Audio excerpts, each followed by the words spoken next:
Okay, so round 6 of the Melbourne Chess Club Classic Swiss, and I'm on 4.5 out of 5. And in this 6 round game, I'm paired up against Joseph Daffy, rated 1696, and I have the black pieces. So before the game, I prepared against the Sicilian. He plays e4 first off, and against the Sicilian, he plays a bunch of anti-Sicilians like the Moscow variation, and so I was mainly looking forward to playing against that. And so yeah, the game continued with started with e4, then I play c5. Suddenly my opponent plays knight c3, which I was a bit surprised. I thought they would go for knight f3 and the bishop e5, that kind of business. And here I play knight c6. Now this is an interesting moment because I could play the move d6 here, but what I wanted to avoid is what is now known as the Magnus Sicilian, with this stuff with queen d2, b3, bishop e2, and this enters another like kind of worms, which I'm not ready to go into. So knight c6, and the main move here is to play bishop e5, and then after knight d4, something like knight f3. Then I would have played a6, and then normally bishop d3, and you know there I could play g6. I can play knight c6 back, and the position's very equal. But my opponent plays knight f3 here, and I thought this was kind of a way to enter the open Sicilian, and I wasn't ready to go for knight f6 e5, this kind of thing. Or was it not? No. After this one, there's bishop e5, yeah, and this is like the critical variation. I could play knight d4, but they have e5, and then takes, knight d5, enter some theory that I don't know. So to avoid that, I just play d6, and they play bishop e5, which is by far like not a critical move, because I just play bishop d7, and I continue. I think they continue with castles, yeah, castles. And now this is an interesting moment in the game. I could either continue with e6 or what I play in the game, which is e5. Now the point of e5 is actually hold on, let's just make this the main line. The point of e5 is actually to obviously control the center, but this is possible because the knight is on c3. Typically in the Sicilian, then yeah, the knight is not on c3, meaning that against e5, white can quickly go for c3 and d4. But now it's not really possible. For example, if they go for knight e2, then I can play knight f6 with tempo here, so they can't play c3 and d4 immediately. If they play knight g3, then okay, I mean I can just play bishop e7 or bishop e7 like c3, castles d4. Position, you know, resembles more of like a Spanish game rather than a Sicilian. A position is fine, I think, for black. Which is why it's possible because like white has played knight c3, which prevents this quick c3 and d4 plan. Now, in retrospect, I think that I would have played e6. What I was afraid of is something like this. I think no, bishop c6, and d4. And I was afraid of losing my bishop, but I really shouldn't be afraid of that. I just play knight f6, and position is very fine and very equal. But e5, it's completely fine. It's in my notes, and my opponent plays d3, signaling that they don't like this idea of c3 d4 is not in the cards anymore, since it takes quite a long time to prepare now that they've committed to d3. And I play bishop e7. I avoid like knight f6, bishop g5, but that position is okay also. Like I think doing something like this doesn't really scare me, to be honest, because I can continue with g6 and returning the bishop back to g7. And the point is that if they take, then what they've done is just like spend 3 tempi on taking my bishop, and my my other pieces are all very good here. And I don't know, maybe there's some interesting ideas of like even going for an attack immediately, but I think considering that I'm like quite a calm player, I would have just castled here and just been fine with an equal position. But instead, bishop e7 prevents any bishop g5 for now.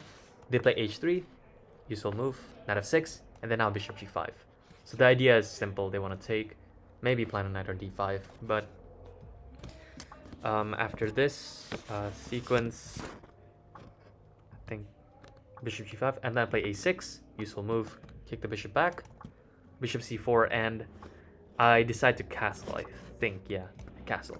Now, in retrospect, I really wish I would have played b5 at any point in this game, because after bishop e3 and then I castle, I still have ideas of knight a5, but this inclusion of b5 just gaining space is very nice.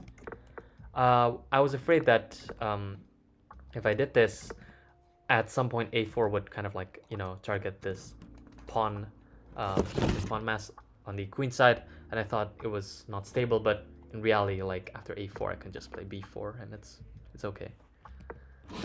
So I don't know what I was afraid of. So I decided to castle. They took, and then they played knight h2, really surprising me. It's just in these kind of positions, it doesn't really make sense to go for knight g4. I'm not exactly sure why, but okay, I mean, the idea is like maybe knight g4, knight e3, knight d5, some stuff like that, but it's really slow. And so here, again, I wish I would have played b5. It's a very useful move, but I just played g6. After knight g4, bishop g7, they played knight d5. And now, okay, again, b5, bishop d3, and knight a5 is very good, but I played knight a5. And then they played knight a3. And I just rushed here. I seriously, like, rushed. In retrospect, b5, and then just taking the bishop. You know, it's a very good position. Something like this. And then f5, I'm breaking through. And the point of this position is that my bishop on d7 is just actually a really good piece, which I didn't realize during the game because it controls the queen side and the king side. And now there's ideas of like f4 and f3, and they can't push g3 because the pawn on h3 is hanging. So I didn't realize that during the game that this bishop is a very important asset. And what ended up happening is that I took on c4, which is a very questionable decision because after bishop e6, they play knight b6. Now the computer recommends rook b8, but again after a4, a5, you know, c3, b4, yeah, black is left without any good counterplay here essentially. I could still go for f5, but still, like I think it's just a bit too slow. c3, f4, f3, something like this. White has a very good position, but instead I couldn't bring myself to play rook b8, so I played bishop d5, which is a horrible decision actually. Because after knight d5 and f5, I thought, you know, black is doing great. But this plan just doesn't work without my light squared bishop. I'll show why in a second. And also what ends up happening is that I have this bad bishop versus good knight scenario, which I also didn't realize during the game, which shows one of my flaws, which is evaluating positions correctly. And after f5, what I played in the game, my opponent plays c3, continuing with the plan, with b4 possibly, and then I play f4. And then they played a4. A bit surprising, but makes sense, getting some space, maybe a5. And then I play f3. Now they make a very bad decision here. They just took on f3, which I still don't understand. But the point is that g3 here is actually like really strong. If I ever play a move like queen d7 attacking this guy, then king h2. And what's my plan? Like, I don't have an active plan because I gave up my light square bishop, which would have been nice on this diagonal. And I still have a bad bishop versus good knight scenario, and this is just lost strategically. But instead, they play g takes f3, which after bishop h6, I just like control of all of the dark squares, and my queen is coming in. I managed to get objective equality here. And so after bishop h6, they play d4, but I don't mind. I just go queen h4, attacking h3. So they play king g2, and then I try to double up on the f file with rook f7, preparing to bring the other rook in. And they play d5, d5, and then c4, which I didn't understand the purpose during the game. I mean, at this point in time, but the idea is nice. After I play rook f8, rook a3, defense laterally, and also preparing to activate the rook here to target the b7 pawn. And I play, I think, a very poor move here. Bishop f4. Yeah, this is a really bad decision because I'm threatening queen g5 and queen h4 to try to go for the perpetual, but this just blocks the f-file, blocks any pressure, and white is just in time to play this move, rook h1. Now if I play queen g5, then king f1, and I don't have, like, my bishop is misplaced on f4, I'm blocking the f-file pressure, and I don't have an active plan, so... Luckily, my opponent did not play rook h1, and instead they played rook b3.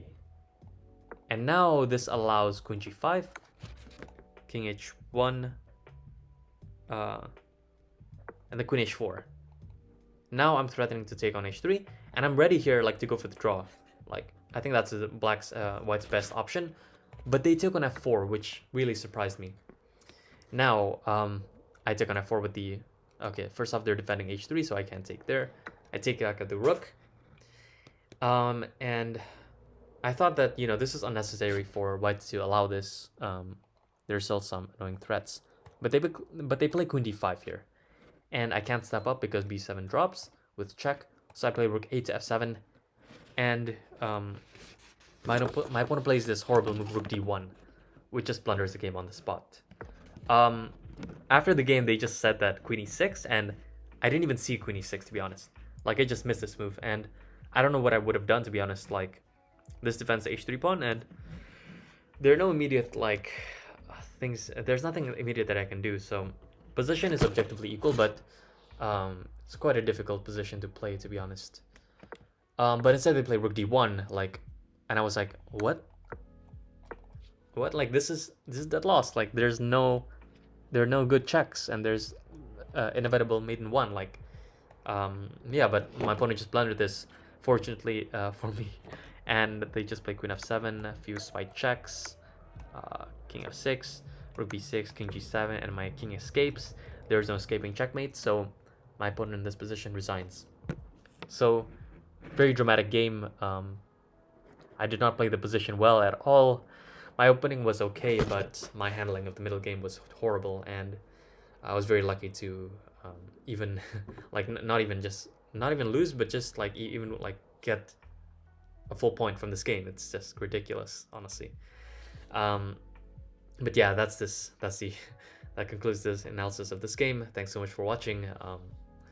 Yeah, I'll be covering all of my other round games after this. I hope I can finish this, like recording this series today, and move on with my life. So thanks so much for watching. Bye.